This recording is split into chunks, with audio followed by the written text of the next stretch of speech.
உண்மை யாதெனில் கல்லில் எவ்வாறு சிற்பம் அடங்கியுள்ளதோ அதுபோல குல வழக்கத்தில் தர்மம் அடங்கியுள்ளது. இந்த கல்லிற்குள் சிற்பம் உள்ளது. ஆனால் இந்த கல் சிற்பம் அல்ல.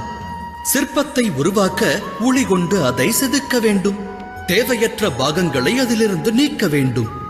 இந்நிகழ்வைப் போலவே வாழ்வில் ஒவ்வொருவரும் தர்மத்தை தேடி அறிய வேண்டும்.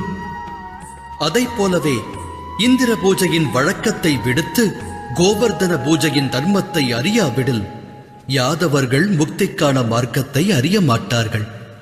அதாவது வழக்கத்தை முழுமையாக தியாகம் செய்பவன் தர்மத்திலிருந்தே விடுபடுகிறான். அதேபோல் வழக்கத்தை முழுமையாக கடைபிடிப்பவனும் தர்மத்தின் பிராப்தத்தை பெறுவதில்லை. இங்கிருக்கும் அன்னப்பறவை விசேஷ சக்தி படைத்தது.